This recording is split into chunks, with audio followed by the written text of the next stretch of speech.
The original Medal of Honor is remembered as one of the first early console first-person shooters. It delivered an outstanding game with memorable gameplay, levels, realistic sound effects, and impressive AI. With the foundation built and EA acquiring the developers and the IP, many sequels started development. The bulk of the original Medal of Honor team got to work on a game for the PS2, which would be known as Medal of Honor Frontline. A fraction of the original developers worked on the one and only PS1 sequel that would focus on the French resistance. This would be known as Medal of Honor Underground. And then an outside developer would impress EA with a prototype for an entry exclusive to the PC. Many of these same developers would go on to create the series known as Call of Duty, but their time with Medal of Honor is where they got their start and were entrusted to bring the first entry to PC. Join me as we take a look back at Medal of Honor Allied Assault.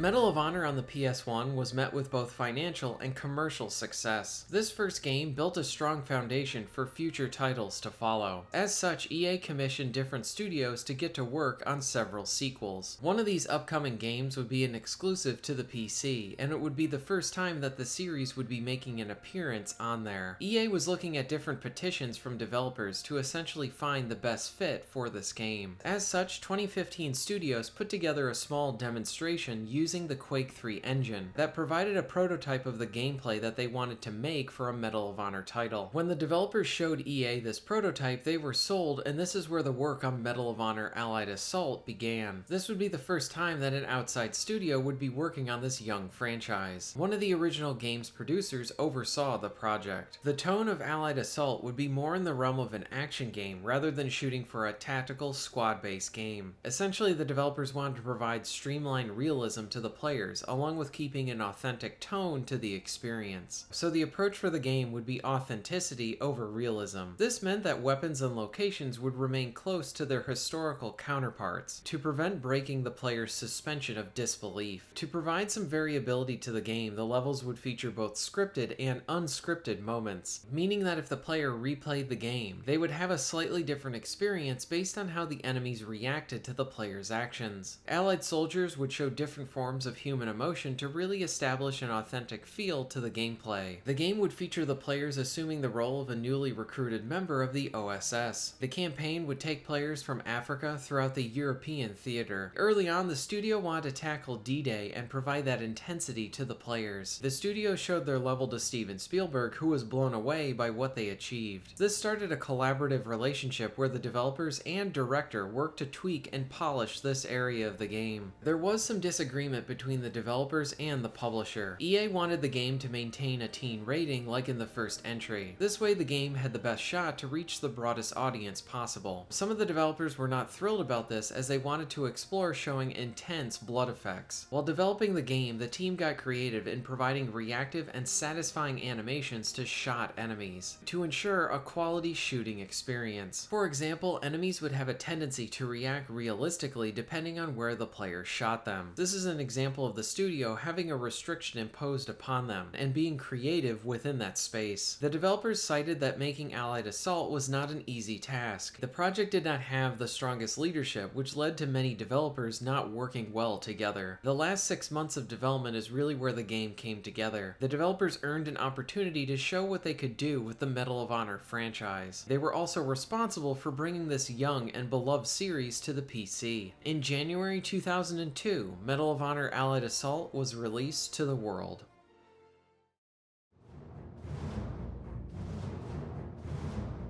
Allied Assault is a first-person shooter focused on providing great pacing along with awesome run-and-gun action. With this being the first Medal of Honor on the PC, it makes for a strong entry point for anyone in the series. And while it was made by a completely different team than the first two, it delivers a respect towards the series and great action. Which is good since the game is not concerned with other gameplay elements. You will be spending most of your time in combat and it is very engaging.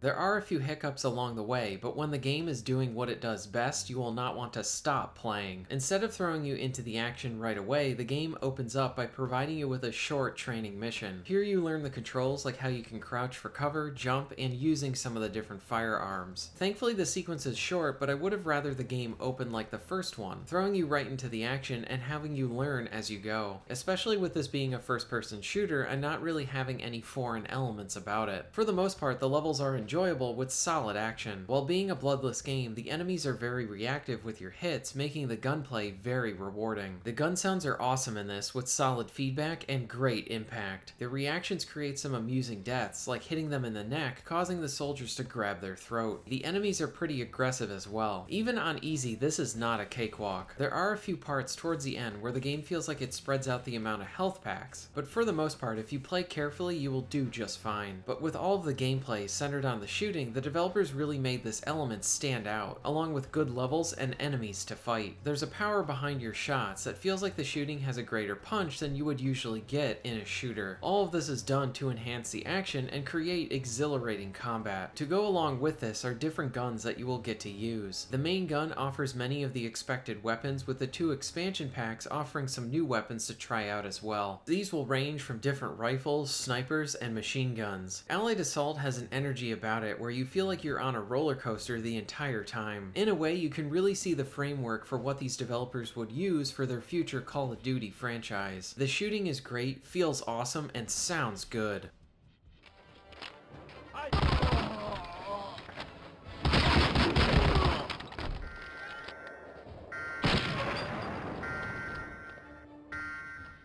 The game has really good pacing, and I think a lot of this is how the levels like to mix up on-foot action with rail shooting and some tank sections. The on-foot sections take up the bulk of the game. The rail shooting provides you with stellar presentation, and while I have some issues with the tank sections in the base game, it does provide some fun with variety. I do want to make note too that the game does not initially start the strongest. The first mission is a bit stop and go when it comes to the action, along with a section where you need to follow the path of an AI. It felt a bit too hand-holdy where the prior 2 games did not have this design. To the game's credit, the first mission continually gets better as you move through it, and the second mission is where I really started having a lot of fun with this title. The second mission is centered around you infiltrating an enemy base in the snow. The first area gives off a nice illusion of being more open than it actually is, and while the path is still very linear, the game does a good job of disguising that linearity and making you feel like you're in a much larger environment than you actually are. It is in the second mission where you will find a section where you can disguise yourself as the enemy and show them your papers to maintain that disguise. The disguise sections in the game provide you with some appreciated variability that is good for the replay value. You can opt to ignore the disguise altogether and only focus on the shooting, and the game will not stop you from doing that. Providing this choice to the player and not forcing them into an instant fail section is great as well. Another nice addition to the stealth is how you need to find additional papers to allow you to get into newer areas. The action is constant in Allied Assault, and the missions provide you with really good variety. In one mission you are infiltrating a base, and in another you are storming the beaches of Normandy. D-Day is really well done here. This sequence captures the chaos and intensity of the landing. You will come off the boats with enemies treating you like fish in a barrel. There's little to no cover, and you need to make do with what you have to get to a better position. It can be a bit annoying since you can very easily get gunned down. To the game's credit, I do not think this is an issue of poor balancing. I believe their intent was to really try and put the player in the shoes of a US soldier during this event, so I think some of the frustration is a bit by design to really sell this level. For the most part, this entire section feels more like an exercise in great presentation and storytelling through gameplay. D-Day isn't a cutscene, but rather contains cinematic elements, but always keeps the player in control of the action. This isn't to say that cutscenes are not effective at what they do, but there is something to be said about integrating the storytelling within the gameplay and having the players actually live those moments, rather than watch them. The visual presentation mixed with the sound sells the dangerous event. There is a part where you get to clear a bunker and it's really good, but I wish that it was just a bit longer, only because the closed-in fighting is really engaging. One mission has you working with the French resistance, and the main character from Underground makes a nice little cameo here. There are more instances of working with other soldiers, along with seeing allies with you in some of the battles or missions. This really helps to hammer home the fact that you are not the only one fighting in this war, and that this conflict involved other US soldiers along with heroes from other countries. It sells the stakes, and I really enjoyed this stuff. There's also a nice balance here with you completing different covert operations as a one-man army, along with being one soldier in a larger group for some of the bigger battles like D-Day. Like I have said before, the covert operations provides the fantasy, while the recreations of bigger battles grounds the experience. I cannot express enough how good it feels to shoot stuff within this game. It makes the combat have this addictive gameplay loop because the action is so satisfying. The story takes a traditional Medal of Honor approach by having the classic colonel provide you with the mission briefings. And while there is no form of character development here, I still enjoy these cutscenes focusing on the weight of your actions.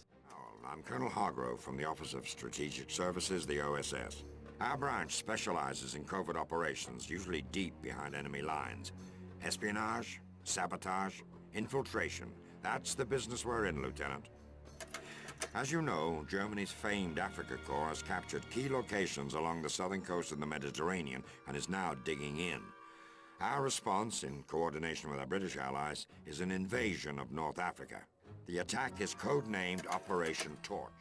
Allied Assault is a great game, and I had some flaws with it as well. Like I mentioned before, I was not crazy about how the first few areas of the first mission felt a little too hand-holdy in its execution. Grenades can be a bit annoying, and their blast radius just seems a tad bit too large. There is an infamous mission where you need to contend with snipers that is both intense and frustrating. It can be really hard to see where the snipers are, and you will be fighting many of them. I can understand that the developers probably wanted to put you in a setting that makes the player feel like a sitting duck, but I feel like the execution could have been more refined so it felt more intense rather than annoying and intense. There is a tank section that follows this, and while it should feel empowering, I generally wanted the entire thing to be over pretty quick. You cannot switch between your tank gun and machine gun, so you only have access to your tank gun, and the level seems more like a game in memorization to get the jump on your enemies. It feels like an annoying case of trial and error. My biggest issue with the game is how there is an extreme amount of kickback whenever you are hit. You probably have noticed how the screen shakes a lot whenever I have taken damage in this video. This makes the aiming nearly impossible. I feel like this should have been toned down in a patch, because it is definitely something you will need to get used to. And this also speaks to how good the run and gun action is, because I found this feature annoying throughout the entire game. The best approach is when you take damage to try and find some cover and then slowly insert yourself back into the action. But your initial reaction will be to fire back. But since the screen is going insane, you will want to try and unlearn this for this game. This is the biggest area of the game that I would want improved. I understand what the developers were trying to do with it, but I think it could have been a lot better. It's now June 1944. We hear that the enemy has ordered Rommel to fortify the shores of France with an Atlantic wall of steel and concrete. The Germans know we're coming. Hell, the whole world knows we're coming. Under the command of General Eisenhower, Allied forces are about to launch the biggest offensive in the history of modern warfare.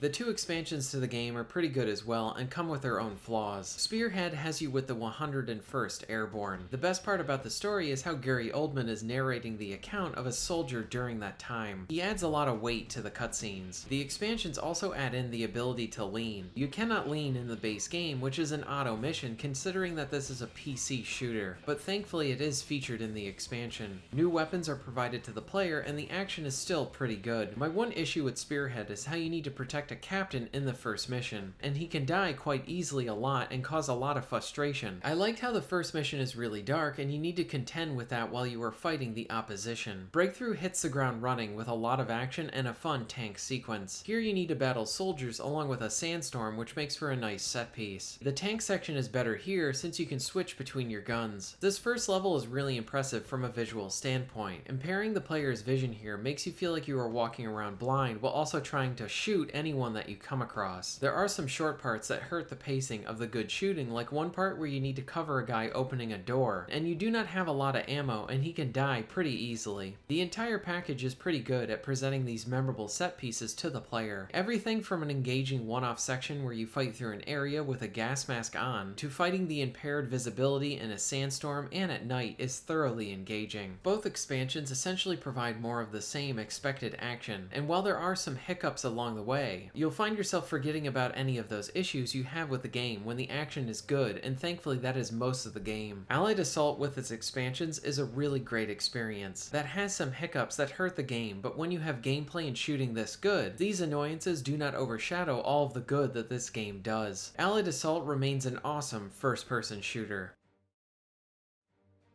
Allied Assault is a great first-person shooter. The base game, combined with the expansions, comes with a sizable amount of shooting content for the player to enjoy. With this being the first time where a Medal of Honor game was not made by the original developers, this team showed how they understood the franchise along with delivering a great iteration on PC. Like I said earlier in my video, the gameplay and action is both exhilarating and addictive that you'll want to just stay within these levels because the shooting is so much fun. The set-piece events really do a great job at putting the player into the horrible situations like fighting through a sandstorm or landing on the beaches of Normandy. There are some areas that I would love to see improved if this title was officially re-released today, especially with toning down the amount of screen shakes and kicks around that it does whenever you're hit. Thankfully, the game is mostly awesome and a memorable experience. I highly recommend Allied Assault, and thank you very much for watching.